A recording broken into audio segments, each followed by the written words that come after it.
Hey guys, welcome back to the channel. For the past few days I was looking for a video topic to make a short video about. Thanks to Apple, we have this one.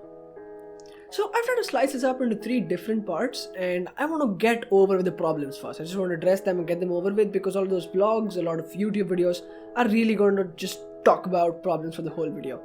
But I think there's some things beyond problems that we can actually look into. So first of all, what are the problems? And the obvious one, the price. Dude, this thing goes for $550 in the US retail, but bring that to India, that becomes 60,000 rupees. Obviously, because Apple doesn't follow the standard dollar to rupee conversion rates. The second problem I have there is the way it looks. I can't help it. It just looks it's like 2 squares joined together with a lady's hairband. It's just very weird. And the third problem, which are still on the topic of looks, is how the case looks. First of all, it doesn't even cover the whole thing, which is what cases are supposed to do for all these big over-ear headphones, to just enclose them into one small package and we can toss them in a backpack. Well, this one just covers the ear cups. And now for the second slice, you have the consistent stuff, the standard stuff, which is stuff, I guess, taken from other devices available in the market or other Apple signature things that it does. And the first thing there, I would say, is transparency mode, available in a lot of other headphones, also available in the AirPods Pro. And they're showing it as a one-click transparency mode in the promo video, which is pretty cool, very standard to use. But also, I love the implementation on the Surface headphones, where it is basically a complete round dial. So you can go full-on zero ambient noise, as in full active noise cancellation, or you can go on the negative range where you cut out the passive noise cancellation. So basically, active noise cancellation is when your headphones have mic setups which make negative frequencies of your ambient noise. This is very short explanation. And passive noise cancellation is how these soft paddings isolate your ears.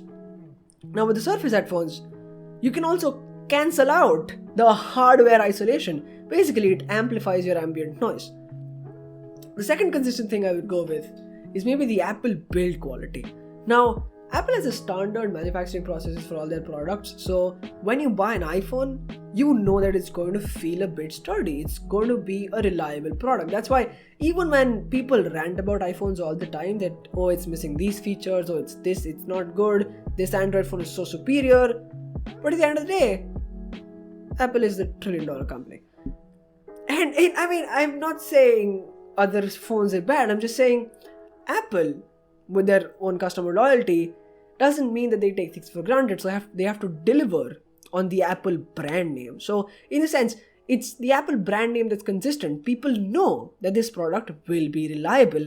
The third thing I want to get to in the consistent area is the Apple AirPods audio. So much like a lot of people back from the early 2000s, people who got hooked onto the JBL audio, there's no going back. Then once you're hooked onto the JBL audio signature, the speakers you buy, the earphones you buy, and the headphones you buy, they're much likely going to be all JBL devices. I am personally hooked onto these. I have the JBL 700 as my daily, and I just can't seem to fit with any other headphones. These are just so great, I can't go back because I love the audio signature. I love the proper amplification of the vocals and the bass.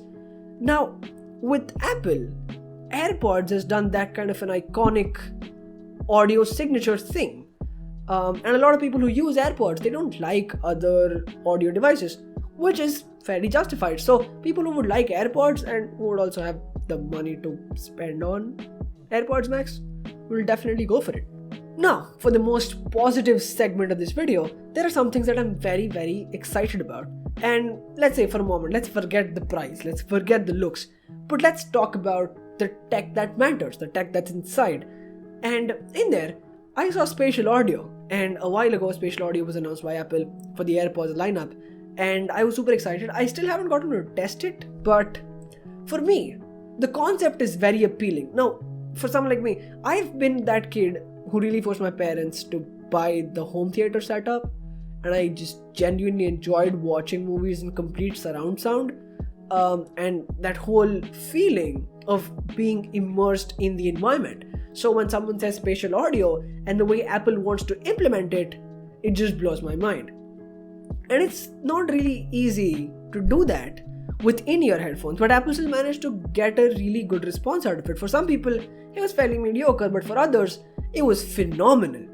And when we talk about over-ear headphones, they are some of the best when you can combine noise cancellation along with surround sound.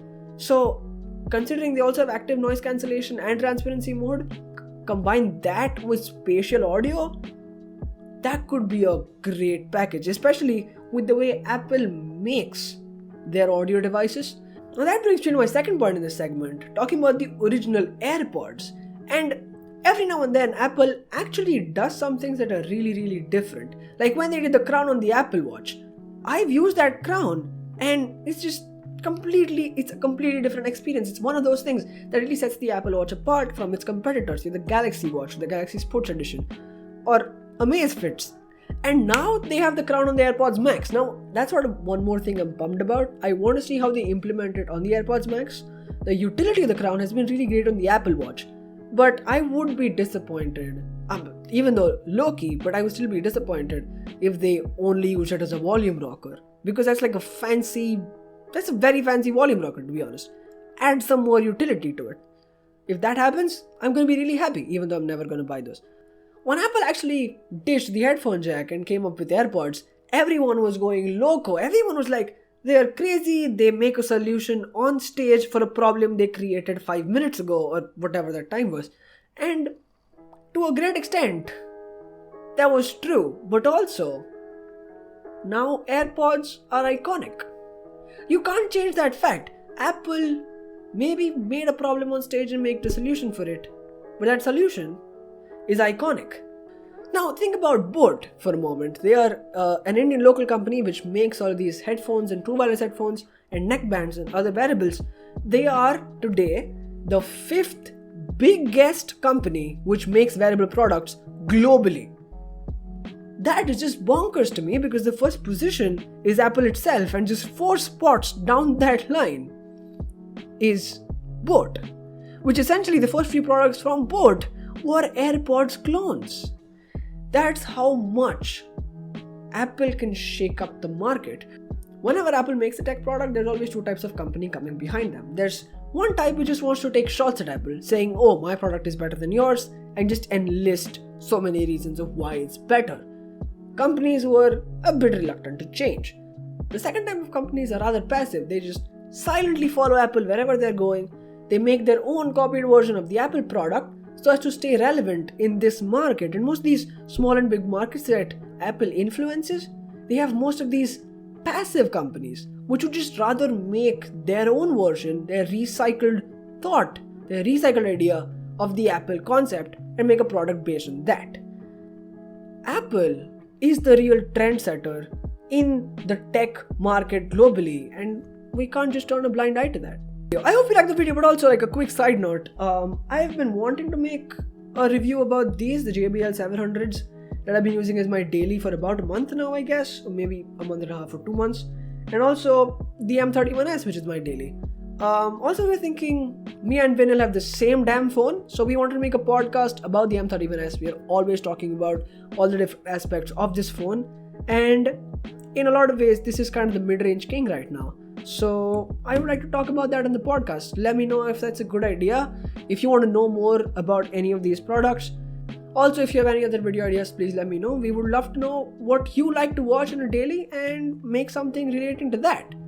That's it for this time. Like the video, subscribe to the channel, that would be amazing. Share this video with your friends who are also interested in tech. Share this channel with your friends who are just interested in what we do on the channel. I'll see you guys next time.